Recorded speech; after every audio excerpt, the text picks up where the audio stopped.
Bueno, ¿qué tenemos que hacer con los datos que acabamos de medir en los ensayos? ¿Y qué valores podemos hallar con ellos o sacar de ellos? Bueno, pues los datos medios en el ensayo de vacío eran pocos. Tendríamos directamente la tensión del primario en vacío, ¿de acuerdo? La U1, 0, S1, que es la fuerza de torque que nos va a aparecer en el primario. También vamos a medir la S2, que es la tensión del secundario en vacío, al haberlo dejado abierto. También tendríamos la intensidad de vacío del primario, del transformador, la que consume para crear el campo magnético, y también teníamos las pérdidas en el hierro, que son las pérdidas constantes, que siempre hay, siempre cuando funciona.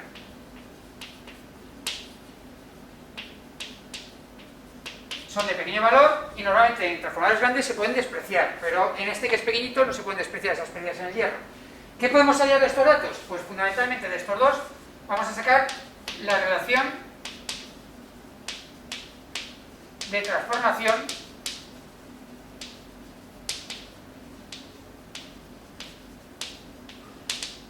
M, que será la tensión de vacío del primario partido de la tensión de vacío del secundario, que coincidirá con E1 y E2. Lo que nos va a decir este dato, lo que nos va a decir es si nuestro transformador es elevador o reductor. En nuestro caso es un transformador que aproximadamente trabaja sobre 220-230 voltios en primario, y en uno de los dos secundarios sacamos 115. Lo que nos está diciendo aproximadamente es que es un transformador 1 a 2, ¿de acuerdo?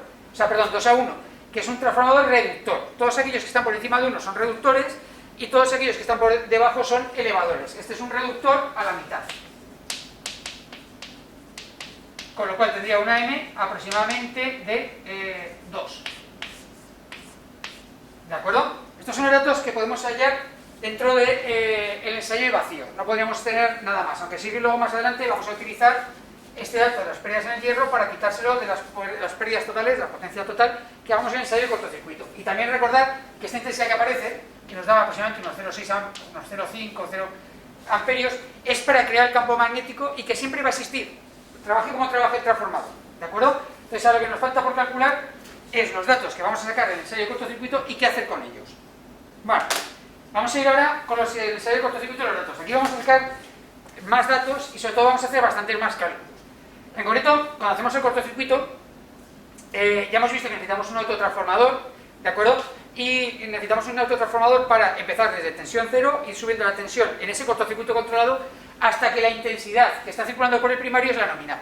¿Cómo sacamos la intensidad nominal? Pues de la potencia nominal del aparato, la potencia aparente nominal del transformador, en este caso que son 400 voltiamperios, ¿de acuerdo? En monofásica será la tensión nominal 1 o la intensidad nominal 1. ¿De acuerdo? De estos valores sabemos que la entrada van a ser 230 voltios de tensión y de aquí tendremos que despejar la intensidad. Con lo cual la intensidad nominal de mi equipo serán los 400 voltiamperios partido por 230 voltios. Y aquí tendremos un valor que será el objetivo que tenemos que mirar en la pinza perimétrica cuando vamos subiendo la tensión del autotransformador para no pasarnos. Cuando lleguemos a ese valor es que el transformador le estamos haciendo trabajar a la intensidad tope, a la potencia tope. No, a la potencia tope no, porque estamos trabajando a menor potencia haciendo un cortocircuito, pero sí que está pasando la intensidad como si el transformador fuera dando todo lo que puede dar. ¿De acuerdo? Este es nuestro objetivo en el ensayo. Cuando tenemos este objetivo conseguido, tomamos los siguientes datos. ¿De acuerdo? El siguiente dato que vamos a tomar es la tensión de cortocircuito. Es aquella tensión que estamos dando en el primario del transformador en cortocircuito para conseguir esta intensidad. ¿De acuerdo? Entonces, la U sub CC es una tensión de cortocircuito, que en verdad es la que está sufriendo el transformador en el primario, ¿de acuerdo? U sub CC 1, porque en el secundario está cortocircuitado y no tenemos ninguna tensión, ¿de acuerdo? Con estos valores ya podemos sacar algo. En concreto, ¿qué podemos sacar? Podemos sacar por la ley de Ohm la impedancia de cortocircuito. La impedancia de cortocircuito será la tensión de cortocircuito que tenemos por la intensidad 1 nominal. O sea, la tensión que le damos al transformador partido por la intensidad que está absorbiendo. ¿Qué es donde se gasta esa intensidad? ¿Para qué se gasta? Para la impedancia de cortocircuito. ¿De acuerdo? Dentro del transformador va a haber una resistencia y una bobina. En verdad está todo junto, porque el propio cable tiene su parte resistiva y su parte inductiva al hacer bobina, ¿de acuerdo? Y lo sacaremos de este dato. Esto lo tenemos que calcular. la impedancia de cortocircuito, que eso siempre es fijo en el equipo. O sea, ese transformador, funcione como funcione, siempre va a tener esa ZCC. Esa ZCC que puede ser 5, 7, 10 ohmios, lo que sea, ¿de acuerdo? Siempre va a tener 10. Trabajando al 50, al 25, al 0, siempre va a tener esa ZCC. Y luego otro dato que vamos a tener en cuenta es que también tenemos el batímetro a la entrada del equipo y podemos calcular la potencia que absorbe. Ahora mismo tiene dos potencias. Ya conocíamos en el ensayo vacío las pérdidas en el hierro, que esas siempre son constantes porque son unas que aparecen debidas al campo magnético en el hierro, en el núcleo magnético, ¿de acuerdo? Pero aquí aparecen otras pérdidas, que son las del circuito eléctrico. En el circuito eléctrico en vacío casi no había, ¿de acuerdo? En cambio ahora hemos potenciado esas pérdidas. Entonces, lo que aparece en el batímetro son lo que llamamos pérdidas en el cobre, ¿de acuerdo? O pérdidas variables, porque estas sí que van a depender de qué potencia le pido. No van a tener las mismas pérdidas trabajando al 100% que al 50%, ¿de acuerdo? En corto van a tener la mitad de pérdidas, ¿de acuerdo? Al 50% va a tener, como es R al cuadrado, va a tener un cuarto de pérdidas. Estas son las de batímetro, y aquí es lo que hemos dicho, que cuidado en este ensayo, porque normalmente en transformadores grandes las pérdidas en el hierro son pequeñas comparadas con las pérdidas en el cobre, y se desprecian. Aquí no. En concreto, más o menos, estamos hablando de que esto va a suponer aproximadamente unos 25 vatios, y las pérdidas en el hierro van a suponer aproximadamente unos 11 vatios, con lo cual hay que restar estas dos pérdidas, ¿de acuerdo? Estas dos pérdidas nos quedaría al final que las pérdidas en el cobre van a ser los 25 vatios menos los 11 vatios, unos 14 vatios. Reales, esas pérdidas en el cobre respecto a las que nos estaba marcando el batímetro, ¿de acuerdo? Entonces, hay que tener esto en cuenta porque es muy importante, si no nos daría unos valores totalmente erróneos. Esto sucede porque el transformador es pequeñito, ¿vale? Entonces, afectan mucho las pérdidas en el hierro comparadas con las pérdidas en el cobre. Bueno, pues con todos estos datos que tenemos, pasaríamos ya a empezar a calcular cuál es ese circuito teórico que vamos a obtener con este ensayo, con estos datos que tenemos aquí, ¿de acuerdo? Porque al final lo que nosotros queremos hallar es este circuito que vamos a ver ahora mismo. Quiero tener un circuito equivalente que sea de esta forma. Un circuito con una RCC de cortocircuito y con una bobina, una XCC de mi transformador. Esto es el circuito equivalente de un transformador. O sea, dentro, un transformador tiene esto: una entrada, una salida, dos cablecitos, uno de entrada, uno de salida, otro de entrada, otro de salida, un circuito de entrada y uno de salida, y dentro tiene una resistencia en serie con una bobina. ¿De acuerdo? Que es lo que hemos llamado a esto la ZCC, que la acabamos de calcular. Con lo cual yo ya tengo definido lo que hay dentro del transformador para poder hacer los cálculos de forma sencilla y poder hallar lo que yo quiera. Lo que me permite esto, teniendo este circuito equivalente, es teóricamente ponerle cargas aquí en el secundario y, sin tener que ensayarlo, ya saber lo que va a pasar. Qué tensión va a dar el secundario, qué rendimiento va a tener, etc. ¿Cómo se hace eso? Pues lo que tengo que hallar es con esta ZCC tengo que hallar un coeficiente de transformador, de acuerdo, de regulación de transformador, épsilon. ¿Cómo se calcula eso? Pues de una forma muy sencilla. Cuando tenga la ZCC, como tengo la ZCC, estos son los datos que he sacado del ensayo, las pérdidas en el cobre, la intensidad 1 nominal y la tensión de cortocircuito. ¿Qué es lo que tenemos que hacer? Pues con estos datos vamos a sacar el coseno de phi de cortocircuito del transformador. Lo primero, el coseno de phi de cortocircuito será las pérdidas en el cobre partido por la tensión de cortocircuito por la intensidad 1 nominal. O sea, sacaré el coseno de phi del cortocircuito del transformador, porque no hay ninguna carga. O sea, todo este coseno es lo que hay dentro del transformador. Cuando lo tenga ya, puedo aplicarlo, por Pitágoras puedo aplicarlo a la ZCC para hallar RCC, que será ZCC por coseno de phi CC, y XCC, ZCC por el seno de phi CC. Y hallaré RCC y XCC, ya separado incluso dentro del circuito. Con estos valores, si le multiplico por la intensidad, podré hallar U sub RCC, la tensión que caería en ella, ¿de acuerdo? Que será RCC por I sub 1N, y la U sub XCC, que será XCC por I sub 1N. He hallado la tensión que caería total aquí y aquí, al 100% de la carga. O sea, haciendo que el transformador funcione al 100% de la carga, ¿de acuerdo? Pero claro, esto no va a ser siempre así, porque yo lo que quiero es hallar una cosa porcentual para saber qué sucede cuando le ponga al 56%, al 72%, al 43%, etc.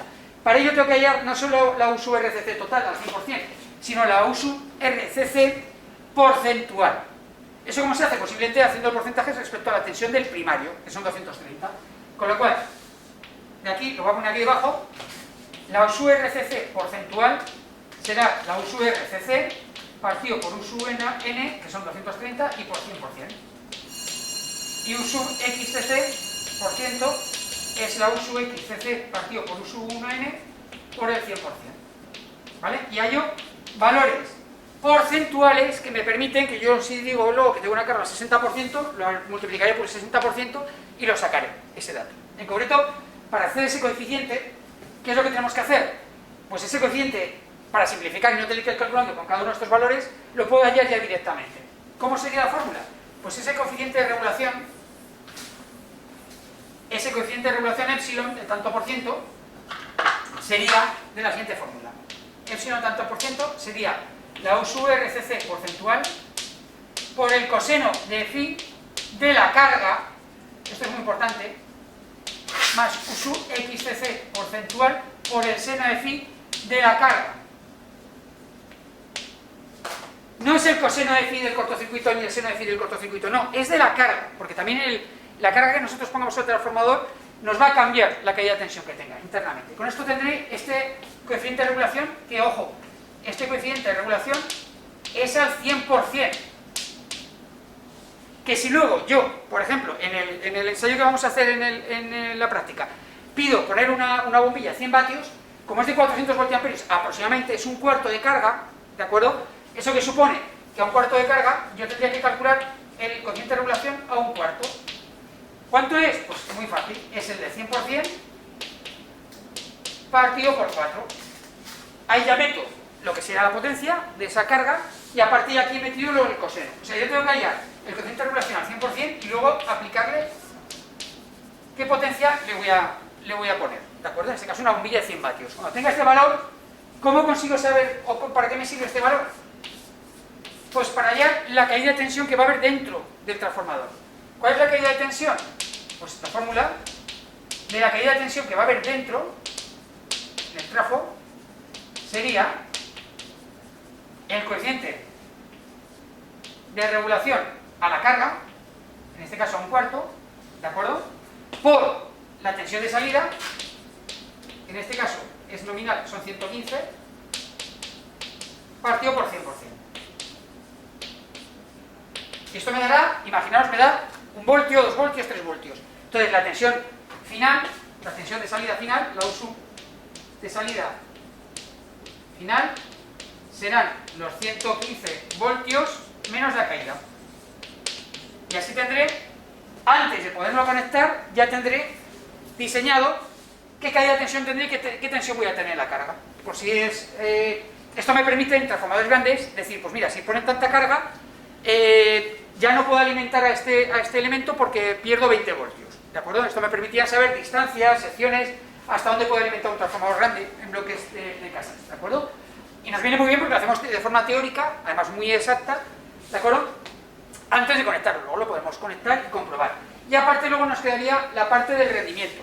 También podemos hallar el rendimiento que sucedería en el caso que nos va a ocupar, que en este caso es un cuarto de carga por una bombilla de 100 vatios. ¿De acuerdo? El rendimiento es una fórmula muy sencillita de un transformador. Va a ser la potencia del secundario, que es muy fácil porque va a ser 100 vatios, partido por la potencia del secundario, más las pérdidas en el cobre, más las pérdidas en el hierro. Estas son fijas, las teníamos en ensayo vacío, y cuidado, las del cobre no son fijas, son variables, ¿vale? Y las que hemos hallado en el cortocircuito son al 100%. ¿Qué pasa cuando ya no es al 100%? Pues vamos a verlo. Las pérdidas en el cobre son RI al cuadrado, es una intensidad al cuadrado. Entonces, si yo ahora le pongo al 25%, que reduzco 4 veces, reduciría 4 veces la intensidad. Pero como es intensidad al cuadrado, R por I al cuadrado, esa reducción de 4 veces me supone, reducción de 4 veces al cuadrado, me supone reducir 16 veces. En estas pérdidas en el cobre, si aplicamos este caso, tendría que dividir las que he calculado, dividir para 16 y ponerlas en su sitio. O sea, aquí pondría la potencial secundaria 100 vatios, 100 vatios, estas serían las que yo he calculado, 25 menos 11, partido por 16, y las del hierro los 11 vatios. ¿De acuerdo? Y todo esto multiplicado por 100, y ese es el rendimiento que me va a dar este transformador trabajando a un cuarto. Y con una carga, en este caso un coseno de phi 1. ¿De acuerdo? Estos serían los cálculos que tendríamos que ir haciendo después de haber tomado los datos del ensayo del transformador y comprobarlos. Lógicamente ya os he dicho que al ser tan pequeñito y con tantos posibles errores dentro de los equipos de medida, vamos a tener el problema de que puede ser que se nos vayan mucho los datos o que no nos aparezca o ese dato quede muy difuminado, porque claro, si estamos hablando de una caída de tensión de 0,75 voltios en un polímetro que tiene un error que te puede meter un 0,5 voltios de error, pero bueno, por lo menos hacer el ensayo y saber los cálculos y lo que nos daría ese ensayo es lo que nosotros tenemos que aprender en este tipo de práctica.